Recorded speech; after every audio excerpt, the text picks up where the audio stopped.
Good afternoon, everyone. I am John Maurer, for those of you who don't know me. And today I'm going to talk about the Battle of Jutland, because today, May 31st, and into the evening of June 1st, it's the 100th anniversary of the largest naval engagement of the First World War, a celebrated engagement, even though the outcome disappointed both sides in this battle. And what I'm going to do today is give you a strategic appraisal about the battle. I want to put it in a larger strategic context, as well as talk about the battle itself. The battle has many controversies that surround it, and so I want to address some of the most important controversies about the battle, including who won, who lost, and what effects, strategic effects, both more short-term and long-term, grew out of the engagement, and then have some takeaways. Well, Jutland has to be seen in the context of the long tide of history, looking back on British naval dominance, going back to the time of the Napoleonic Wars, the wars in which Alfred Thayer Mahan lectured on over at our War College, over in the museum, what is now the museum, and wrote about in his 3 big volumes on the influence of sea power upon history. And on October 21st, 1805, was the Great Battle of Trafalgar, in which the Royal Navy won a major victory over the combined French and Spanish fleets. And this battle sent something of a benchmark of what a decisive naval engagement should look like. About 2/3 of the Franco-Spanish fleet was captured or destroyed in the battle. The commander of the British fleet, Admiral Lord Nelson, became a big hero, of course, died while fighting the battle. In fact, his legacy for the Royal Navy in Britain, he is seen as the savior of his country. And indeed, his last words are celebrated in much the same way that people would look at Christ's last words. So here's someone who has become a great hero, become savior of the country by giving of his life to win this big battle over the French and Spanish. Well, the Battle of Trafalgar is seen as conferring on Britain, a mastery of the maritime commons for the next 100 years. In one of the books that's widely read now about the Battle of Jutland and the Royal Navy in this time, by Andrew Gordon, Rules of the Game, that in 1897, at the time of Queen Victoria's great jubilee, it looked like Britain was still on top of the world, that the Royal Navy with 360 fighting ships was equal to the next 5 navies combined. Boy, that sounds a lot like today when people compare defense budgets and say, oh, the U.S. defense budget or tonnage of the U.S. fleet is equal to the next 3 or 4 countries and the rest. It looks like a presence, a strength that is something that is unassailable. Again, the tradition of Trafalgar stretching down to this period of time. Well, of course, that unassailable supremacy was soon to be challenged. In the very next year, there is the first big fleet building law passed by the German Reichstag.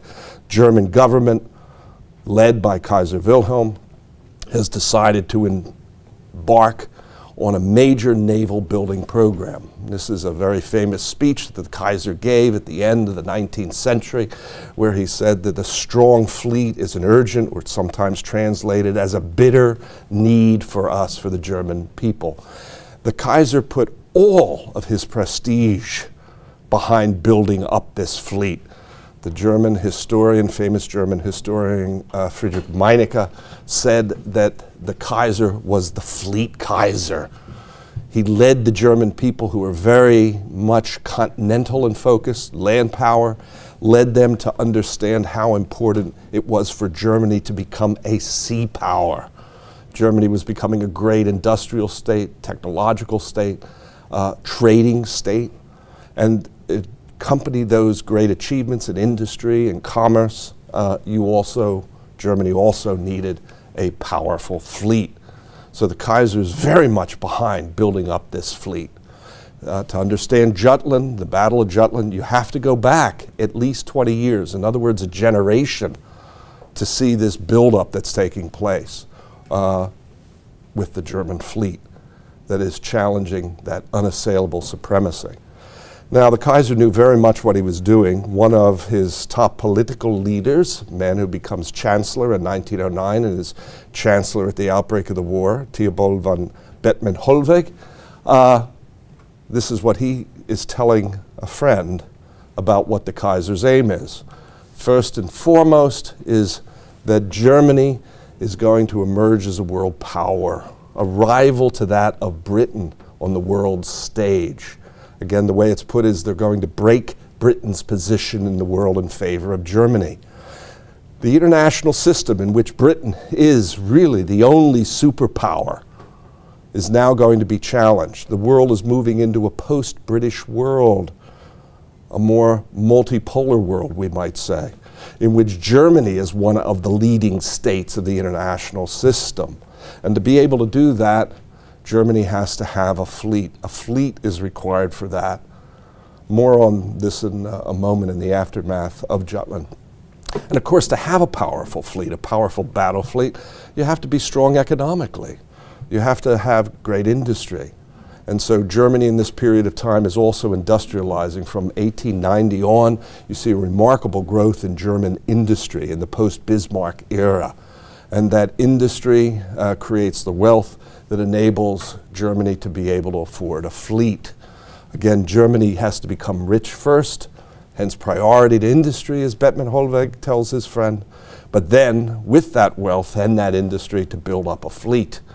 In 1897, Admiral Tirpitz, who was the architect of the German naval buildup, appointed by the Kaiser in 1897, lays out what's called the Tirpitz Memorandum in June 1897 to lay out the plan for the development of the German fleet.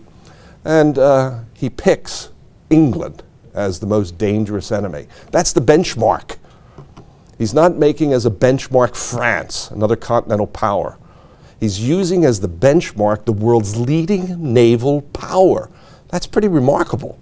Again, it's not Russia or France that he's building against. It's against Britain. He's setting out the most demanding scenario that you can imagine to challenge the world leader. Well, anyway, it's the enemy, notice, that Germany most needs to have a battle fleet. Now again, he doesn't see it necessarily leading to war. It could also be an instrument, a tool for leverage in negotiations with Britain. Again, it's a way of having some force to be able to back up German demands on the world stage, so that, as Chancellor Bülow at this time said, Germans don't like being dictated to by some foreign Jupiter. That foreign Jupiter is Great Britain, some godlike figure up there on Olympus that sends down its dictates and everyone else has to obey.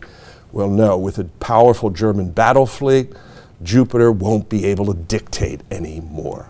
Again, more on that when we get to the Kaiser's speech after the Battle of Jutland.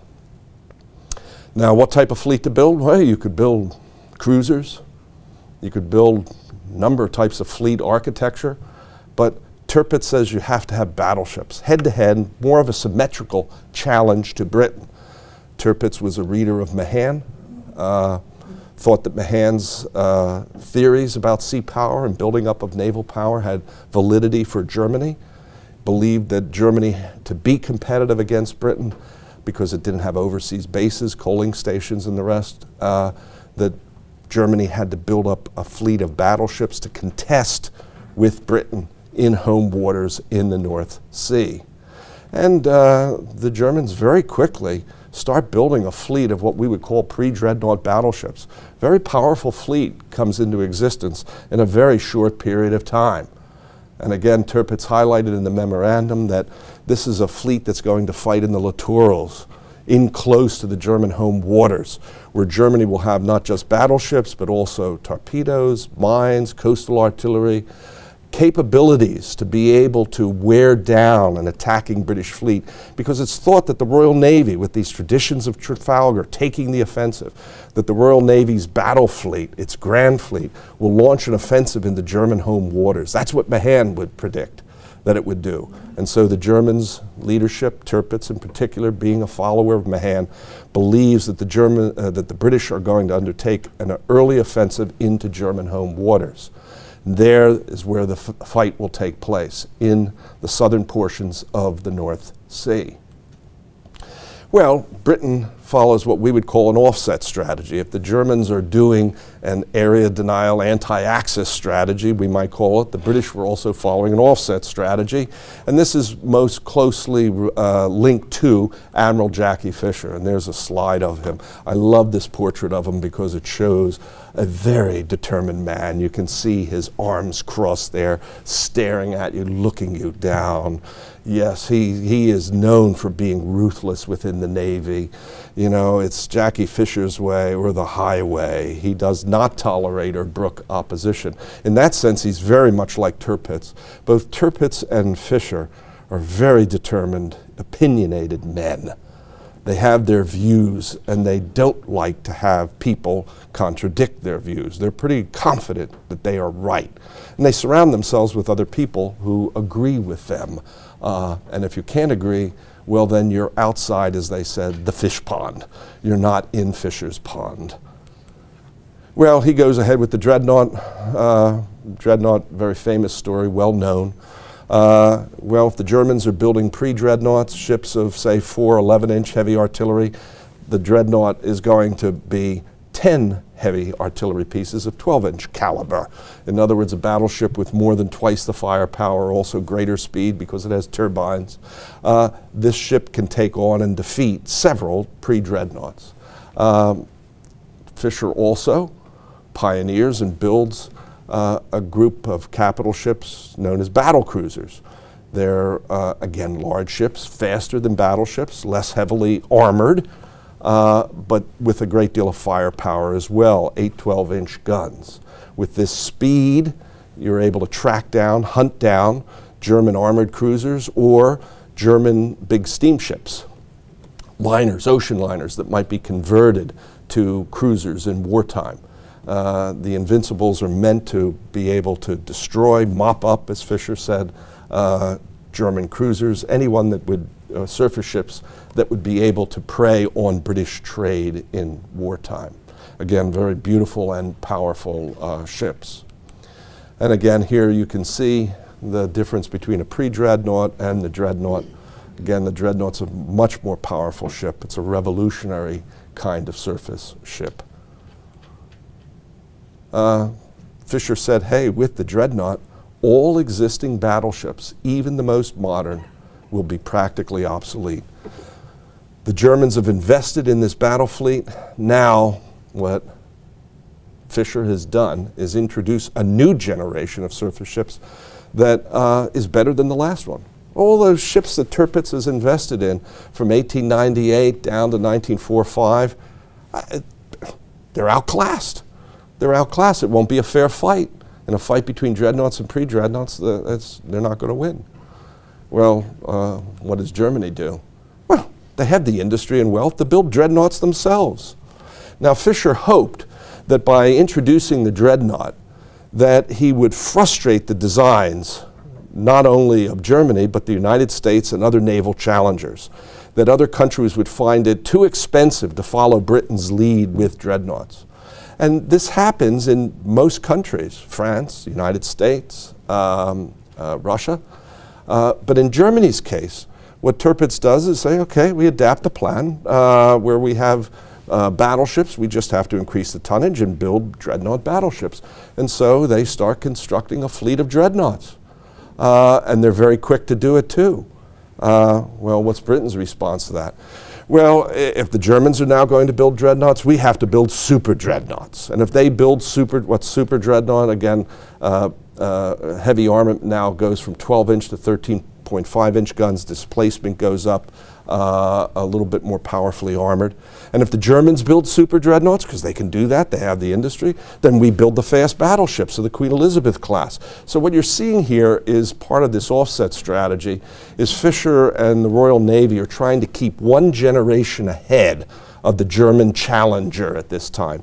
And so what you see in a relatively short period of time of 20 years, you go from displacements of about 15,000 tons and 4 12-inch heavy guns to the British were building, wanted to build super hoods by the early 1920s, battleships that would displace about 50,000 tons and have 9 18-inch guns. Very powerful ships. Again, the British strategy is to keep one generation ahead of naval rivals, and in particular, Germany.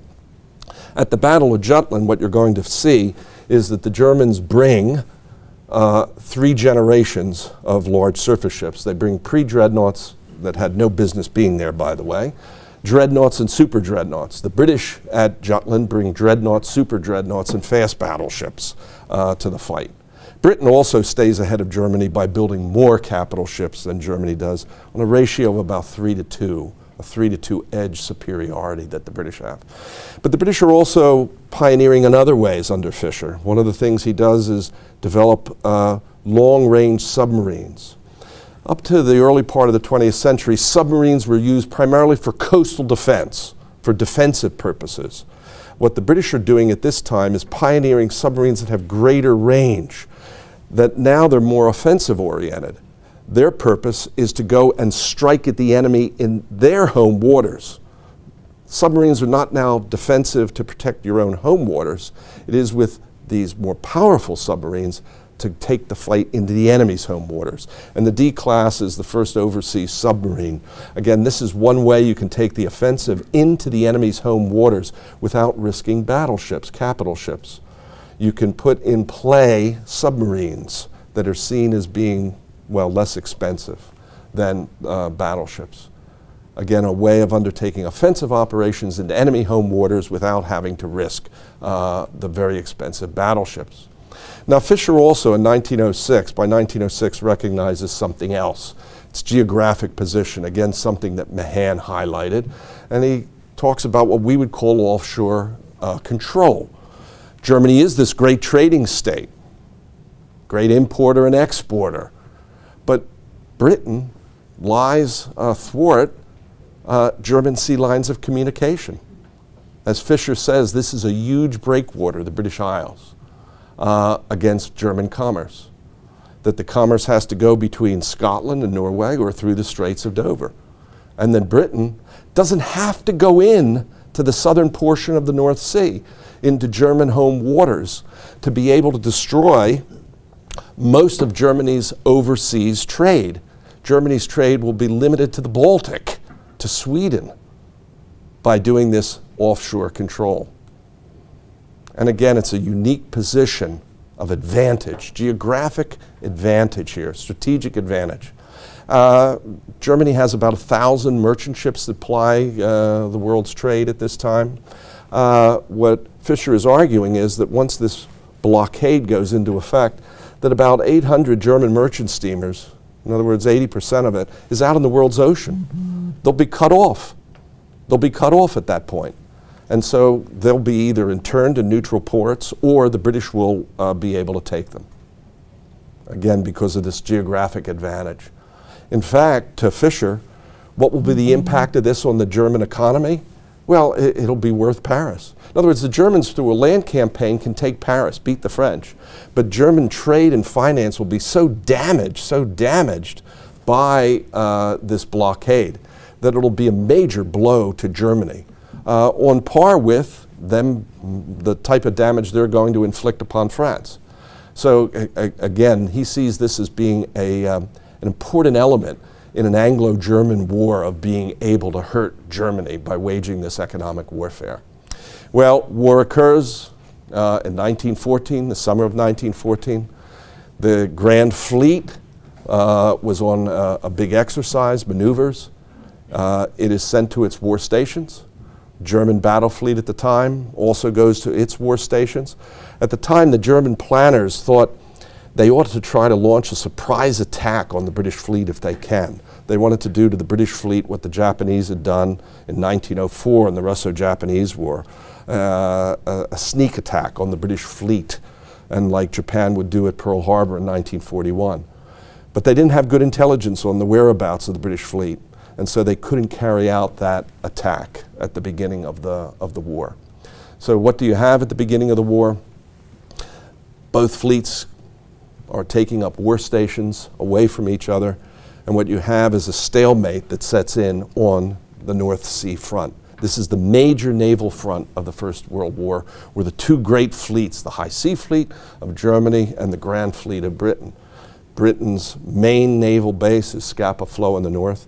It wasn't ready, by the way, at the outbreak of war, and as a consequence, since the base was not secure, the commander of the Grand Fleet, Admiral Jellicoe, had to keep his fleet at sea. During the fall and early winter of 1914, the Grand Fleet steamed 16,000 miles. Imagine that. How far you can go in 16,000 miles. That's the voyage of the Russian Baltic Fleet around to Tsushima in the Russo-Japanese War. Again, he did not feel secure in Scapa Flow until all the defenses were put in place and various entrances into Scapa Flow were blocked. Again, he only felt secure by being at sea, away from German submarines, because the Germans have also followed British lead, not only in the building of battleships, but now long-range submarines. By the way, Tirpitz didn't like submarines. He didn't promote that until the very eve of war, and it's only in 1912 that the Germans start to invest heavily in a submarine force. First, coastal defense submarines, and then the larger submarines for offensive purposes. Well, if you're steaming a lot, one of the things that can happen is that you can run into a mine. And here's the HMS Audacious, which hit a mine while out at sea. This is one of Britain's super dreadnoughts, one of the latest generation of battleships in the British inventory, and yet it goes down to a mine laid by a German ship. The sinking of the Audacious, by the way, was captured on film because there was an ocean liner that went by, and all the passengers in the ocean liner went and said, "Look at that, there's a ship sinking over there." And so it was captured, and the British, of course, had to quarantine this and prevent the news getting out because they didn't want people to know right away that one of their latest one of their latest battleships had just been lost. Another example of how dangerous and lethal warfare could be, that the big ships could be attacked, was the sinking of the Abacoor, Cressy, and Hogue off the coast of the Netherlands. These three armored cruisers were in patrol off the coast of Netherlands. They're hit by one submarine. At first, the first cruiser, it's hit by a torpedo. It was thought that it was a mine. So the other cruisers decide to slow down and pick up survivors, making them sitting ducks for the German submarine U-9, which then torpedoes the other two. Admiral Fisher would say about this that in one day, with the sinking of the Abacoor, Cressy, and Hogue, these three armored cruisers, that more sailors were lost, killed, than what Lord Nelson lost in all of his battles put together. Again, the reference back to Nelson, the Nelson tradition. Again, everything's being referred back to Trafalgar and to Nelson. That this is a catastrophe.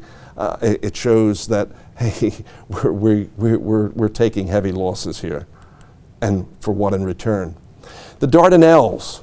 On March 18th, 1915, there's a major naval assault at the Dardanelles against the Ottoman Empire. 6 battleships are mined in that. 3 are sunk, again showing the dangers of torpedoes and mines to the big ships. This weighs heavily on the mind of Admiral Jellicoe. Now, as First Lord of the Admiralty in the period from the outbreak of war 1914 down to the Battle of Jutland, on the right is Winston Churchill.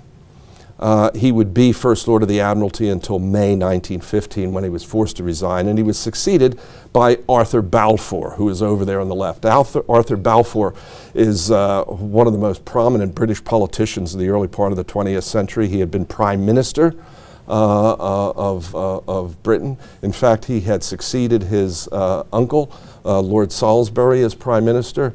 And when people would say, well, how did he get to be Prime Minister? They would say, well, Bob's his uncle. That Lord Salisbury is his uncle. It's all family connections. Well, he becomes First Lord of the Admiralty after Churchill. These are two very powerful political figures. They are both unhappy with the stalemate in the North Sea. They would like to see the Grand Fleet take offensive operations.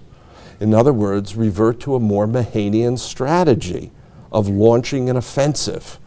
When you go through Jellicoe's papers, which are located in the British Library in London, and you go through Balfour's papers, which are also located in the British Library in London, what you see is a correspondence between Jellicoe and Balfour, and also Churchill and Jellicoe, in which these two civilian heads of the Royal Navy, the First Lord of the Admiralty, are pushing upon Jellicoe, urging him to undertake offensive operations against the German fleet, to destroy it, to institute an even closer blockade of Germany.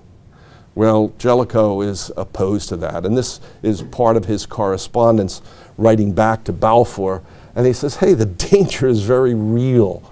A disaster could happen in a few minutes without warning. Again, the example, the Abercourt Cressy Hogue, the example of the Audacious, the example of 6 battleships being mined in the Dardanelles attack, damaged or sunk. You could also look to the experience of the Russo-Japanese War, where on May 15th, 1904, the Japanese main battle fleet ran across a minefield. 2 of the 6 battleships of the Japanese fleet were sunk that day. 1/3, in other words, of the capital ship strength of Japan was lost by going over a minefield. Jellicoe's aware of all of this, and so he understands that if his fleet goes over a minefield, a reversal, as he says, could take place that reduces British margin of strength over Germany. That 3-2 edge that Britain has in large surface ships could disappear in a day. And what happens? Well, then Britain's whole world position collapses at that point. Again, the existence of the empire is at once in the most immediate and grave danger. Britain's command of the maritime commons could be lost to mines. Well, here's the British blockade, though. It's working its way on the Germans. Jellicoe, by the way, fends off Balfour and Churchill. And he does it in part because the naval leadership, uniformed leadership, the First Sea Lord, all back him up. The uniformed leaders, by and large, are all on board with Jellicoe's cautious strategy of not launching an offensive into the North Sea, and instead let this blockade do its work against Germany. And it has an impact. This is an estimate put together by modern historians looking at the German economy. And what I've tried to graph here is that at the outbreak of the war, the GDP, the gross domestic product of Britain and Germany, is approximately roughly equal. And under the impact of war, as you can see, both economies decline. But Britain's economy recovers. It has access to world markets because of its command of the sea. The British economy actually grows during the First World War. But notice how the German economy takes a dive of 15 to 20%, again the estimate, and doesn't recover throughout the war. Whereas Germany and Britain were economic equals at the outbreak of war in 1914, by 1918 they no longer are. You can see the delta there that has emerged. Britain is a stronger economic power relative to Germany by the end of the war. The Germans understand this. Now, a lot of this is due to the blockade, not all of it. The German leadership government mismanages the economy in the First World War, another complete topic. But the combination of German mismanagement of the economy plus the blockade has this impact on Germany's economy. And again, over time, there's pressure now being put on the German leadership to do something about this, to break the blockade, or at least make Britain hurt as much as Germany is. And meanwhile, what's the German army doing? It's engaged in very heavy fighting.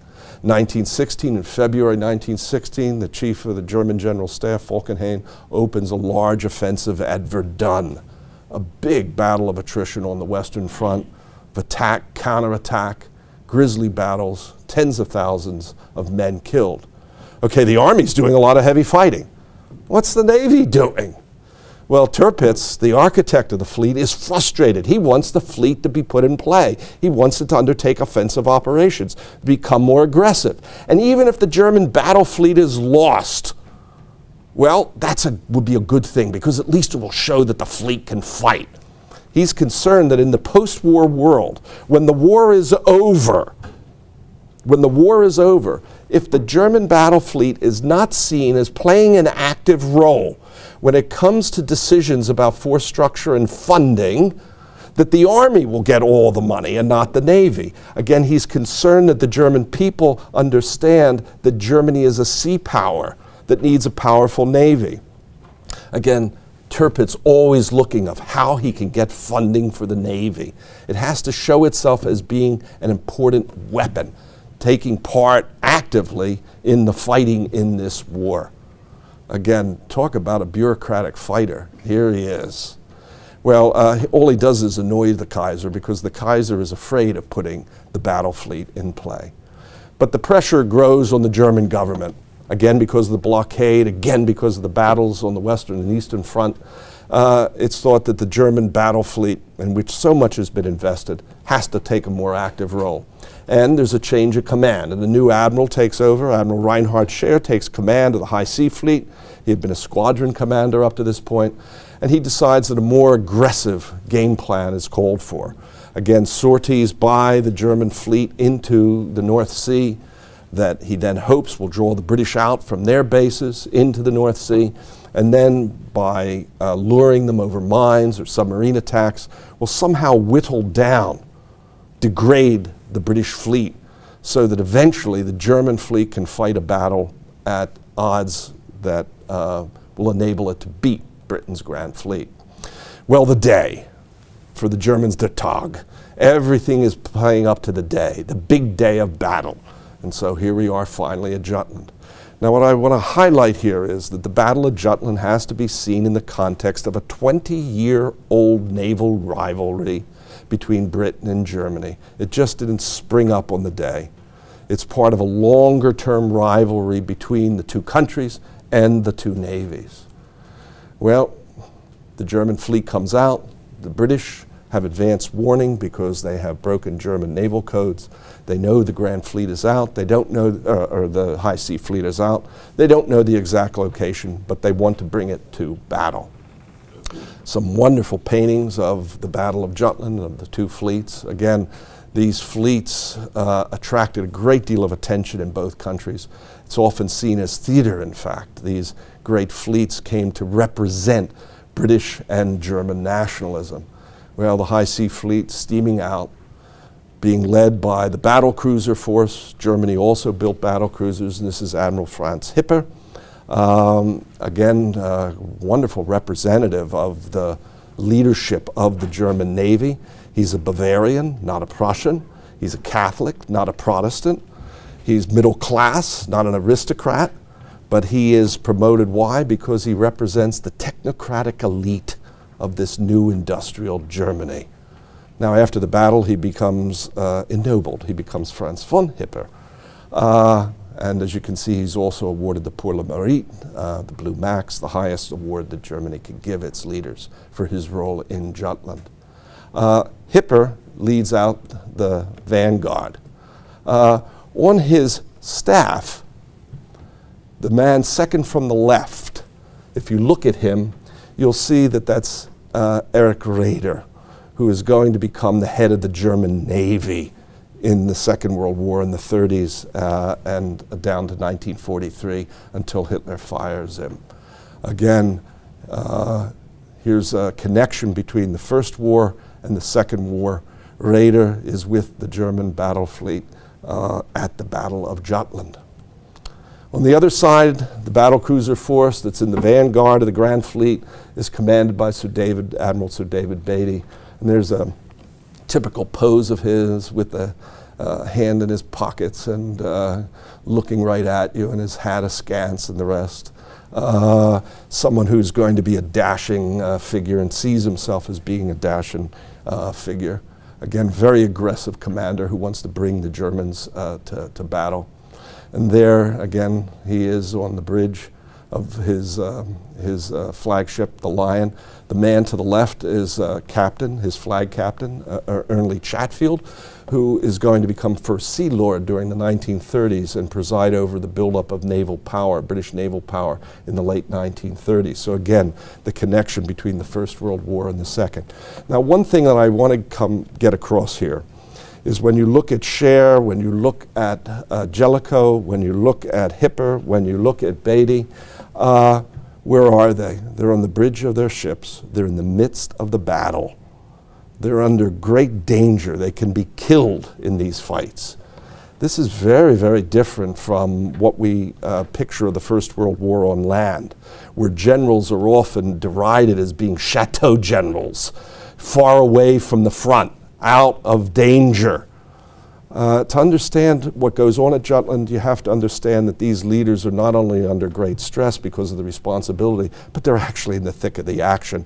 Beatty's flagship Lion came very close to being destroyed, blown up at Jutland. He could have been killed. So the admirals are very much in the thick of the fight. Well, the two fleets, two battlecruiser forces come across each other. Hipper, in command of the German battlecruiser force, scouting Group 1, decides to, this is great, draw the British back toward the main German fleet. Meanwhile, Beatty, seeing the German battlecruisers, launches an immediate pursuit. He violates one of the principles of war, concentration of force. He has 6 battlecruisers plus 4 fast battleships of the 5th Battleship Squadron under Admiral Evan Thomas. Beatty decides to engage in such an impetuous way, charging at the Germans, that he doesn't close up his formation and close up these forces. In fact, through signaling errors, the 5th Battleship Squadron is delayed in getting into the action. Inexcusable. Anyway, Beatty decides to attack. He sees himself as having 6 battlecruisers against the 5 German battlecruisers, 6 to 5, enough of a superiority. Plus the British battlecruisers have heavier ordnance, so he thinks that he can pull this one off. So he pursues. These are the battleships of the 5th Battleship Squadron. By the way, these are the largest, most powerful battleships in the world at this time. 4 battleships capable of doing 22, maybe 23 knots. 8 15-inch guns that can outrange any heavy artillery on the German fleet. Again, initially they're not in the action, they're lagging behind. If they had been in the action from the very beginning, their shell would have been able to tell on the Germans. By the way, these ships tend to be fairly good shooters too, better than the battlecruiser force. The battlecruisers, unfortunately, are not good shooters. More on that in a moment. Well, in the engagement, one of the British battlecruisers, the HMS Indefatigable, around 2 o'clock in the afternoon, is destroyed by German heavy gunfire. Not only does Beatty engage before his whole force is ready, as they engage so quickly, one of the German battlecruisers is not covered by British fire. And so it is able to fire back without having to worry about being hit itself. How the Indefatigable is lost, there's some debate about it, whether its armor was penetrated or not.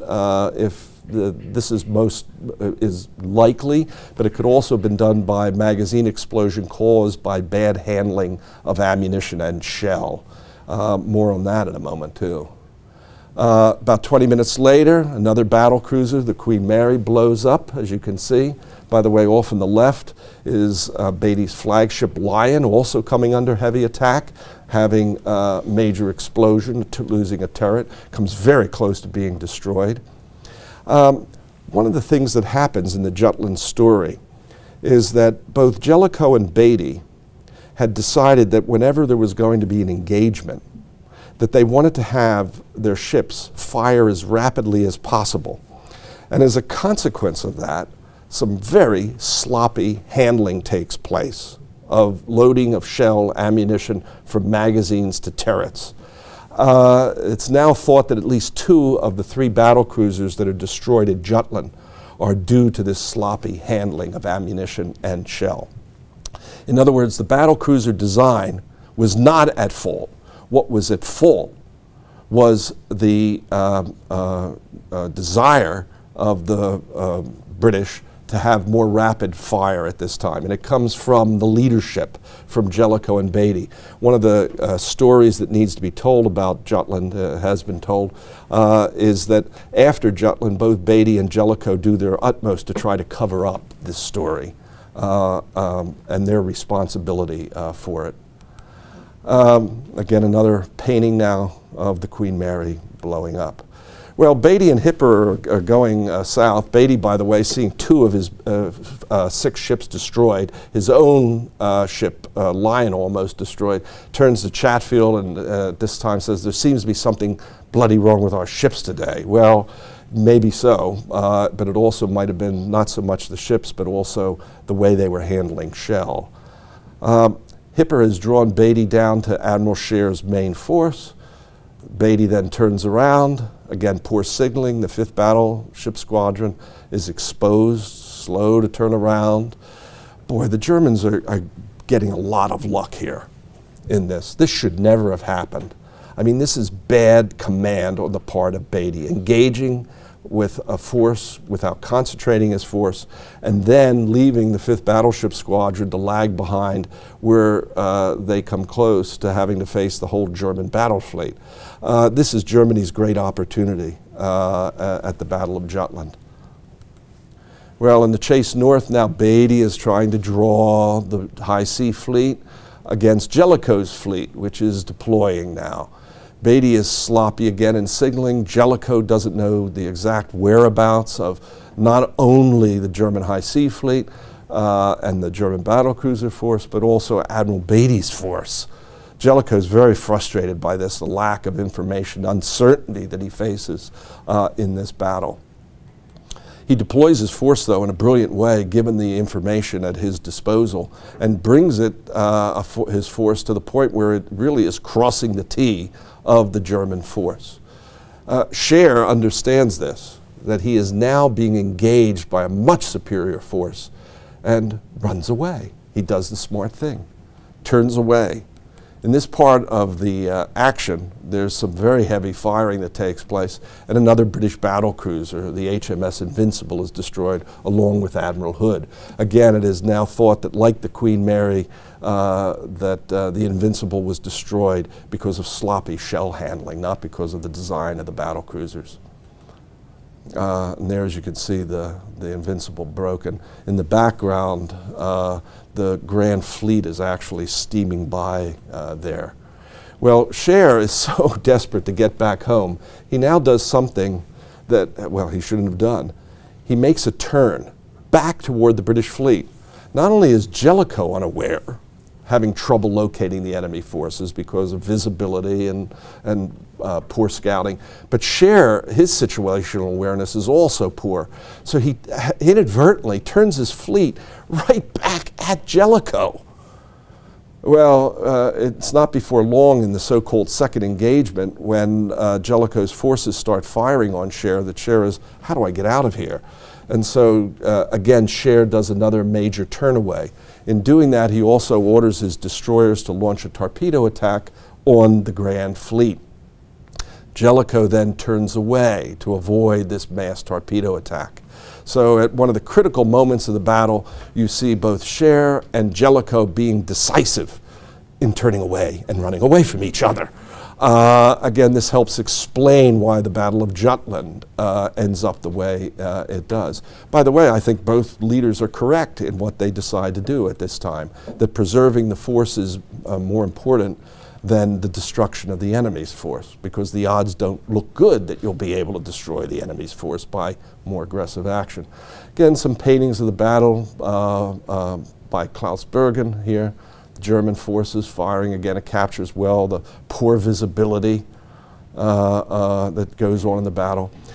Well, after this second engagement, Jellicoe tries to keep his force close to Scheer, but he doesn't know exactly where Scheer is, and he knows that Scheer has two potential roads back home. given the minefields and the rest that are in the southern part of the North Sea. And so Jellicoe has to choose which one is it. Well, given that Scheer's course from the last engagement indicated that he was heading south, he thought, okay, the choice on the left is the likely one. So Jellicoe positions his fleet, steaming at nighttime, to try to intercept the German force on that approach back home. Again, he expects that at daybreak on June 1st that he'll be still between the German bases and the German high sea fleet. Now what Scheer does though, at night though, is he decides to go the other way, to cut back. Now he ran a great risk here. He's already cut back once and put himself right in the midst of the Grand Fleet, of the Royal Navy's Grand Fleet. This time he gets a little bit luckier. He's able to cut through behind the main force of Jellicoe. There's a lot of fighting that goes on there. Jellicoe, though, isn't aware of the intensity of the fighting. Plus, again, the 5th Battleship Squadron, which is now at the rear of the British line of Jellicoe's force, they actually see through the night, they actually see what they can make out silhouettes of German battleships. In fact, the gunnery officer of the battleship Malaya says, I want to open fire on them. And the skipper says, no, we're not supposed to have a night engagement, so we're not going to fire. We're not going to illuminate targets. Well, at least let's pass this information down to Jellicoe. So he knows that, get some new information that might indicate that Scheer's going the other way. It's like, well, no. The Admiral probably knows all of this stuff. And so some vital information is not passed along to Jellicoe that should have been passed along to him. As late as midnight, if he had changed course, looping back north, he could have put himself in a position to intercept Scheer on the morning of June the 1st. But instead, he continues on his southerly course, expecting to meet the Germans further south. Again, Scheer's force gets away. By the way, in the middle of the night, cutting through the German lines, the Germans, who had every reason to conceal themselves, to not turn on their searchlights and the rest, nonetheless do when they see tempting targets, including British armored cruisers that German battleships then engage. Again, one of the reasons why the British don't open fire is that they want to conceal themselves by putting on your searchlights. You're making the enemy aware of where you are, and they don't want a night engagement. The Germans had every reason to avoid a night engagement in the sense of trying to escape. But again, when a target like this emerged, it was turn on the searchlights, open fire. Again, the Germans were lucky in this regard that information, vital information, was not passed along to Jellicoe. Now, what about Jellicoe's handling of the fleet? He's criticized for not being aggressive enough, too centralized his command and control, not letting subordinates have more leeway in the Grand Fleet battle orders. Well, Churchill, who is generally critical of Jellicoe, who doesn't like Jellicoe, nonetheless pens one of the most famous statements about Jellicoe's responsibility, that he was the only individual leader on either side of generals, admirals, or statesmen who could lose the war in an afternoon. Again, the great responsibility that he had for the Grand Fleet. Because if the Grand Fleet is destroyed, well then the whole strategic contour of the war at sea changes. That Britain loses that dominance at sea that it needs to be able to continue the war. Again, this is something of a defense of Jellicoe's risk-averse behavior. Okay, who won? Right away, the big debate is who won. Well, there's the numbers. You know, if you look at the ships, the tonnage, looks like the Germans won, if you measure it this way. What's fascinating about it is two of the German battle cruisers, the Moltke and Seydlitz, were so badly damaged. In fact, they had to go it on their own to escape during the night. If they had been caught at sea by destroyers, British destroyers, who throw a few torpedoes at them, they would have been lost. The Seydlitz and Moltke could well have been sunk in this battle. If you change that number around for German losses to 3 battle cruisers, something that should have happened, I would argue, then the battle doesn't look at all like as if the British haven't done as well. Again, it's very close what is happening here and the losses that both sides are suffering. And the reason why I want to highlight this is that there's a sort of a mythology out there that the Germans were just better than the British. And I say, no, that's not the case. The British are very good. They're inflicting a lot of damage on the German ships. The Germans are a little bit lucky in that those 2 battle cruisers escape. And I would also add, because of the poor handling of ammunition during the battle, that 2 of the 3 British battle cruisers that were lost probably wouldn't have been sunk if they had been following a more prudent way of handling shell and ammunition. So that number could have been changed to 1 battle cruiser rather than 3. Again, you can play with these numbers and show that the British fleet is inflicting as much punishment damage as the Germans are in this. Well, right away, the Germans claim victory, and here's a painting that shows Kaiser Wilhelm on June 5th going to visit the fleet in Wilhelmshaven to give them a rousing speech. This speech generally has only 1 sentence that's been translated into English, which is that the Order of Trafalgar has been destroyed and the rest. Well, I was on a quest. I wanted to actually find the whole speech. And my colleagues in the S&P department know that I went on a little quest for this, and I finally was able to get, through our wonderful library on interlibrary loan, the collected speeches of Kaiser Wilhelm during the First World War. And so I did my translation of the speech.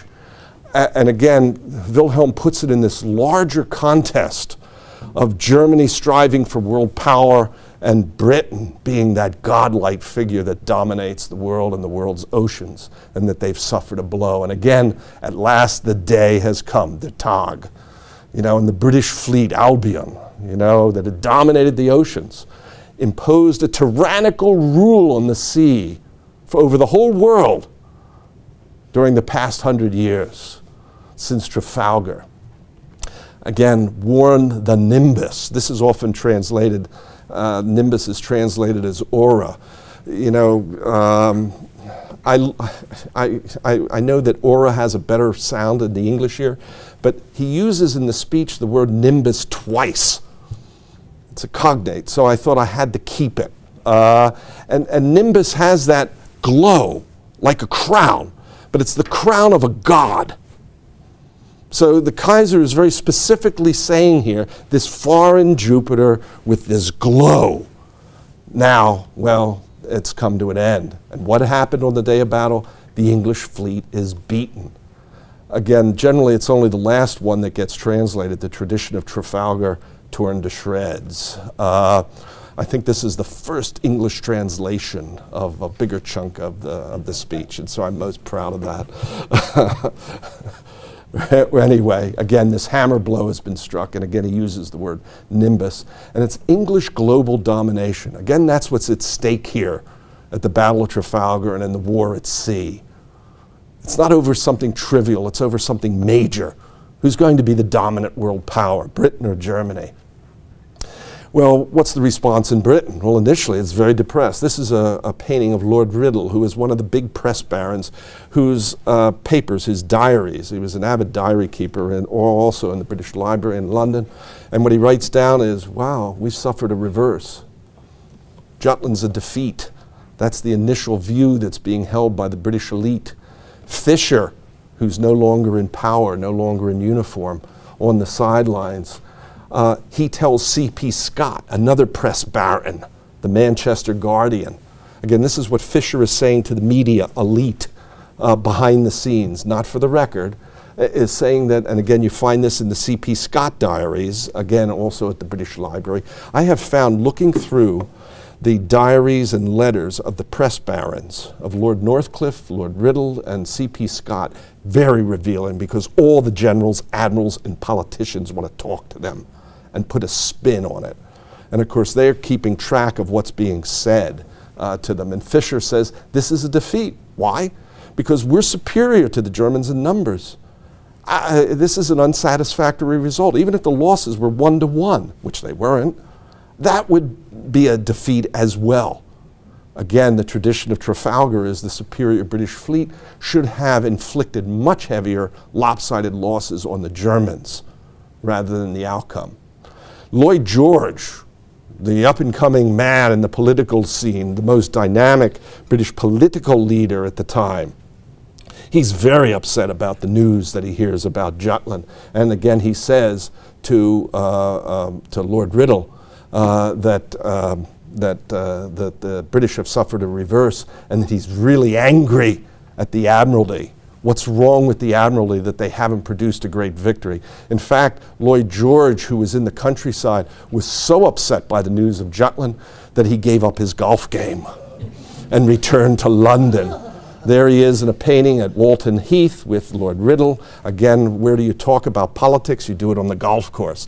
And Lloyd George tells Lord Riddle, I can't play golf.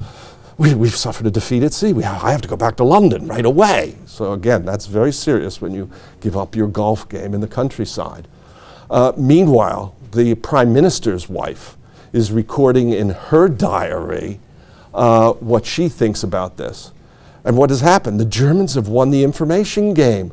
They've gotten out the news ahead of time that they're the winner, that they have gained a triumphant victory over the British fleet. And it's not only in Germany, but they've gotten this to America as well, that Britain has suffered a defeat. And meanwhile, Britain, we're incorrigible. We're not able to get our message out, our spin on this. Again, that Britain is somehow losing the spin game of who won the battle. Well, who do the British turn to turn around the spin? Winston Churchill. Churchill is no longer in office. He had been forced out in May 1915 from being First Lord of the Admiralty. In the end of 1915, he resigned his office, another office that he had in the government, and went off to serve for 5 months as a lieutenant colonel in charge of a Scottish battalion on the Western Front. Imagine this, a cabinet minister who is now a lieutenant colonel, goes on raids into no man's land, several times comes close to being killed. On one occasion, his dugout, his command dugout, was destroyed by German artillery fire. He fortunately was not in it at the time. Well, anyway, Arthur Balfour, the First Lord of the Admiralty, says, okay, how do we deal with the spin here? Well, he turns to Churchill and says to Churchill, can you write up some glowing report about the Battle of Jutland? Not for the last time do you have Winston Churchill being called in to somehow turn defeat into victory. And he writes up a dispatch. He's given inside information and the rest, and this is the most important part of it, was that, one, the British are still in command of the world's seaways. The strategic effects of Jutland do not favor the Germans. And why wasn't there a Trafalgar? Well, the environment conspired against it. Hazy weather, fall of night, retreat, the enemy runs away.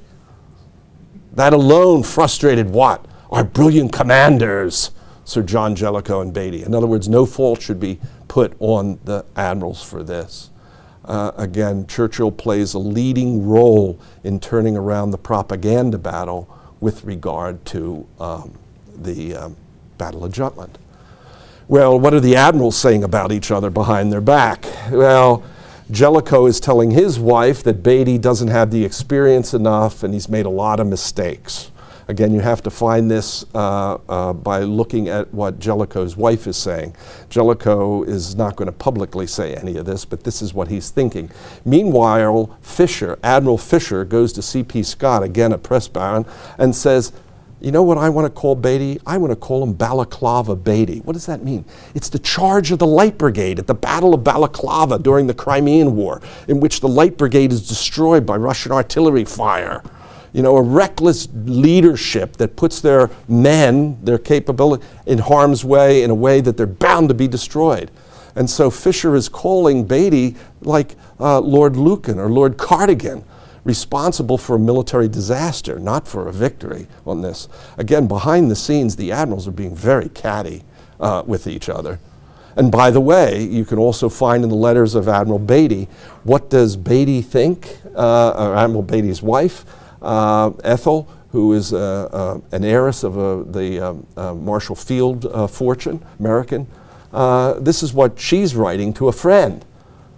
There seems to be very little to say except to curse Jellicoe for not going at them in an aggressive way as her husband had done to annihilate the German fleet.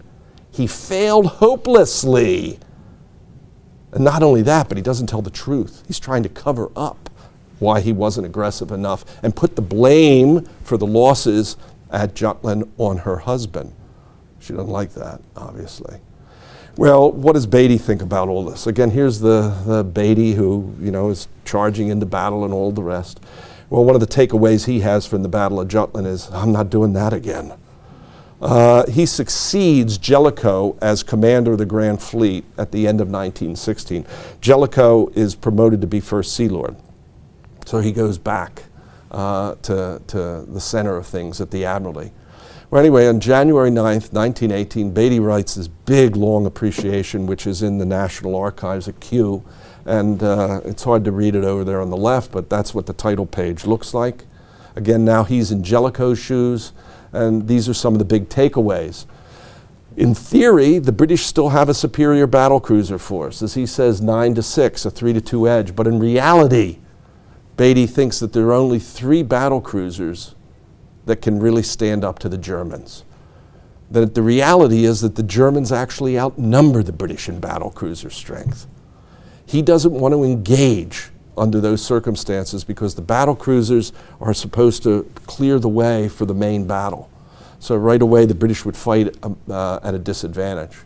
In addition to that, one of the things that he sees as being a defect of the fleet, the Grand Fleet, was that the shell that the Grand Fleet had was not able to penetrate German armor. And until the Grand Fleet gets better shell projectiles, that they shouldn't engage the enemy. So at the earliest, the summer of 1918 is when the Grand Fleet should engage. So again, here's Beatty, the very dashing Beatty, you know, who's seen as wanting to bring on a battle against the Germans. No.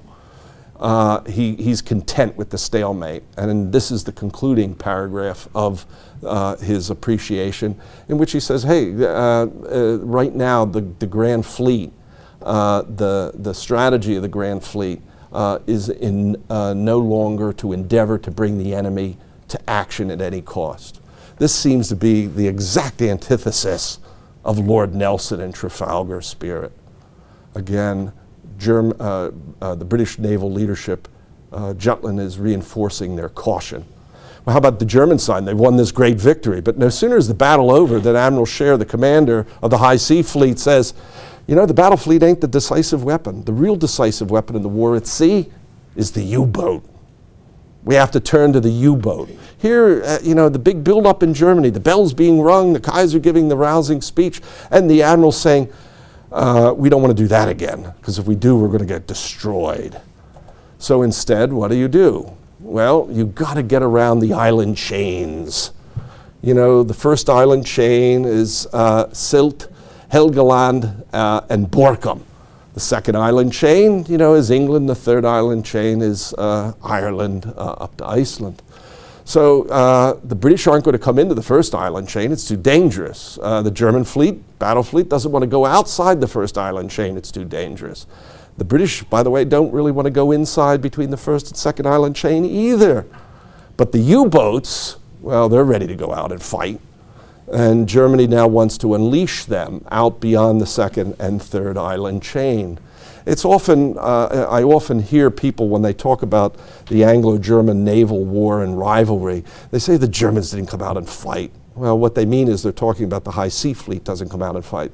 The German Navy does come out and fight. It comes out and fights hard in this U-boat war. So there's another whole element to this war. It's a hybrid war, if you will, between the big surface fleets being in check with each other, but then also the more unconventional asymmetric fight of German submarines going against international shipping. Again, if Germany as a battle fleet sinks 111,000 tons of British warships in a single day at Jutland. In the submarine war, the German submarines sink almost 13 million tons of shipping during the First World War. Again, represented, symbolized by the loss of the Lusitania in the spring of 1915. Again, you want to reach out beyond the first and second island chain to be able to go after British shipping. Neil Ferguson, in an article in Foreign Affairs several years ago, again highlighted that the loss of the Lusitania to the U-20 symbolizes an end of globalization. Again, something big is at stake here in this naval war. Well, Admiral Hertzendorf, who's the Chief of Naval Staff, equivalent of First Sea Lord, he's big proponent of the submarine war, even though he knows that it will bring the United States into the war. Hertzendorf apparently said to the Kaiser, yeah, the Americans won't even get over here if you unleash the U-boats. For the Germans, there's something of playing the German myth and culture. The great opera by Karl Maria von Weber, Der Freischütz. It's a story about hunters. It's, for us, English here, it's basically the silver bullet. The guy wants to get the girl. He has to win a hunting contest, and he sells his soul to the devil to be able to get the bullet that always hits its target. Again, that silver bullet. And so they forge that bullet. And of course, to do it, though, you have to compromise on your morals in some way to win. You're cheating. Why do I put this up here? Well, again, this was Kaiser Wilhelm's favorite opera. You know, he's predisposed toward the silver bullet. You know, what is the silver bullet? Well, it's the U-boats. By the way, the German army leadership under Hindenburg and Ludendorff agree with the Navy. They put their weight behind the German Navy. And as you can see, hunters all, you can see all the things that they're shooting behind them. The Kaiser was known, you know, for killing lots of animals and putting their antlers up all over in the hunting lodges and all the rest. So again, now they're going to go hunting of international shipping. Bettman Hollweg, he has his doubts, but he can't stand up to the military and naval leaders in this regard who have convinced the Kaiser to go over. The Kaiser is, hey, if Wilson wants war, then we'll have it. Well, initially, the German submarine campaign does well. Unleashed, unrestricted submarine warfare. As you can see, the tonnage being sunk goes up to alarming levels. Loss of ships beyond the second and third island chain. Jellicoe, who's now First Sea Lord, mismanages the defense of British trade.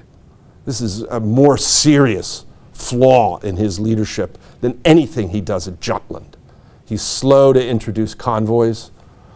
He's backed up by the new civilian head of the Royal Navy, Sir Edward Carson. Lloyd George is frustrated at the shipping losses, now Prime Minister. He moves to fire Jellicoe, first by firing, moving away Carson, and then bringing in a new First Lord, Sir Eric Geddes, who fires Jellicoe on Christmas Eve, 1917. Does it by sending him a letter. Even though they're in the same building, Geddes won't walk over to Jellicoe's office. He sends him a letter saying, hey, it's time for you to go now. And we have somebody new here who's going to take over, Sir Rosalind Wester Wems, who serves out the rest of the war as First Sea Lord. Most historians agree that Jellicoe had to go, but a lot of people think, he was treated in a shabby way, being shown the door on Christmas Eve. You know, it's like, Merry Christmas, Jellicoe, and you're fired. Well, anyway, Eric Geddes is a ruthless man. He was a businessman who made a great reputation in running railways. In fact, he unsnarled the British logistics behind the Western Front Railway earlier in the war. So he's a very competent man. And he saw in Jellicoe somebody who was not up to the task. And so Lloyd George was glad to have Geddes there to fire Jellicoe.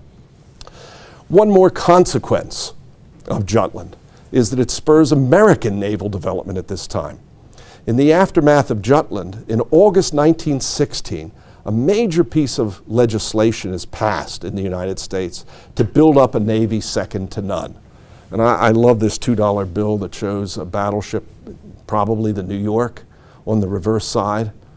Woodrow Wilson understands that because of the war that the United States has to build up its Navy, and in February 1916 he gave a speech in St. Louis, and that's the takeaway from that. There is no other Navy in the world that has to cover so great an area of defense as the American Navy, and the U.S. has to have, in his judgment, incomparably the greatest Navy in the world. Boy, that sounds like Kaiser Wilhelm and Tirpitz here. And indeed, there is a buildup that takes place. We were going to build battle cruisers, 6 big battle cruisers, over 40,000 tons with 8 16-inch guns. Of course, Lexington and Saratoga, 2 of those battle cruisers, instead of being battle cruisers, were turned into these 2 large fleet carriers after the Washington Naval Conference of 21-22. Well, as everyone predicted, the German submarine offensive brings the U.S. into the war. That's Woodrow Wilson, by the way. The commerce warfare is warfare against mankind. And on Good Friday, 1917, Wilson asked for a declaration of war, which is voted by the Congress, the United States, the return of the Mayflower, providing naval support, a battleship squadron to Beatty's force at Scapa Flow, Admiral Sims going over to take command of American naval forces in European waters. One of the things I came across in his papers is a letter he wrote to his wife in which he has dinner with Winston Churchill. In the letter, he highlights that last night he had dinner with Lady Randolph Churchill, who's Winston Churchill's mom. Winston Churchill's mom, Lady Randolph, is an American. She was born in Brooklyn. There she is in 1917. Well, anyway, she invited her son, Winston, who had been First Lord of the Admiralty. That's what Churchill looked like in 1917. It's a painting from the year before, 1916. Sims and Churchill had a long talk, and what does he say? The Allies, meaning Britain, would have been beaten if America had not come into the war. Again, one of the key elements to understand Second World War strategy is that Churchill sees the U.S. playing a key role in Britain's ability to defeat Germany in the 2 world wars. Well, with the introduction of convoys, what you can see from the graphs as convoys come in, German sinking losses go down, the submarine gamble, the va-banque on the part of the German leadership, betting the house, it doesn't work, it brings the U.S. into the war. And if you look at GDPs, that's the U.S. GDP in relation to Britain and to Germany. Again, Germany has now brought in a very powerful actor against it. That associated power now lined up with the Allies. And by the end of 1918, over 2 million American soldiers in France. Okay, so what? What are some of the big takeaways for us today? Well, here's a couple. One, the pre-war arms race largely predetermined the Battle of Jutland. Germany's not going to win any Battle of Jutland unless the British mess up big time. The surface engagements, Germany shouldn't be able to win. It just shouldn't. And again, it's already determined before the battle has been fought. It's only reckless behavior like Beatty engaged in give the Germans any opportunity at all to equalize things. So that has to be kept in mind. The day of battle is determined largely by what happens before. It's often said about Jellicoe that Jellicoe was a leader who had a flawed cutlass. In other words, the Royal Navy wasn't as good as the Germans in some way. I don't think that's the case at all. I think, you know, it's a wash. In some ways, the Germans were better than the British. In many ways, the British were better than the Germans when it comes to fire control, shell, all the rest. So I think what you have to look instead is, how about the leaders? Well, again, the pressure put on rapidity of fire explains some of the losses at Jutland on the British part. So it's more leadership failure if you want to look at what's wrong with the Royal Navy at Jutland, rather than the ships themselves. Again, it highlights how important it is to have leaders who are adept, able to adapt at changing conditions of war at this time. Another thing to take away from Jutland is just the lethality of naval warfare. Look at the number of ships sunk in a single day at Jutland. It could have been worse if Scheer and Jellicoe had behaved in a more aggressive way. Again, those are heavy losses, but they're heavy losses that are the outcome of a battle in which leaders are being risk-averse. What if they hadn't been risk-averse, willing to take on more risk? There would have been even greater losses at Jutland. Again, how much uncertainty there was, and how uncertainty colored the risk assessments of Jellicoe in this.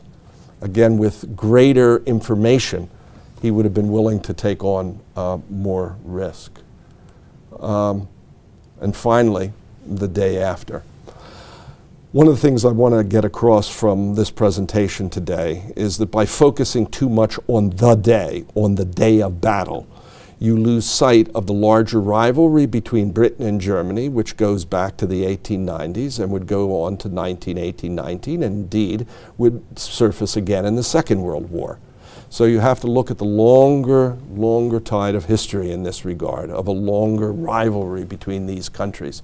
By focusing on one day, you're not seeing the bigger picture of what's going on, the dynamic here of rivalries for world power between these two empires, the German Empire and Britain. In addition, by focusing so much on the day of battle, you forget all the other things that are taking place in the naval war at this time. Lots of operations, not only of submarines and destroyers and merchant ships and mine layers that are going on. It takes us away from a lot of the naval warfare that's going on. The fleet that Britain had to be prepared not only to fight on the day, but also on the day after, and the day after that, and the day after that. Again, the war comes to a crisis at sea with the submarine campaign. The submarine offensive is as important, more important to study when it comes to failure of command in Britain than the Battle of Jutland. That's more important. So again, you have to see not just focusing on the episodes, as Churchill would say. You have to look at the longer trends, the tendencies as well. This is a big attrition war at sea. Is a fleet able to not only fight on the day of battle, but continue to fight on the day after as well? So I think that is one of the most important takeaways from studying the Battle of Jutland, is not just focus on this one day of battle, but to look at the war as a whole and how important it is to command the maritime commons over the longer haul. The Battle of Jutland, again, was determined largely by the pre-war rivalry going the way it was. It was determined by Britain's willingness and ability to stay ahead of Germany in a naval arms race before the battle was fought. And on that, I'll close and take any questions that you all have.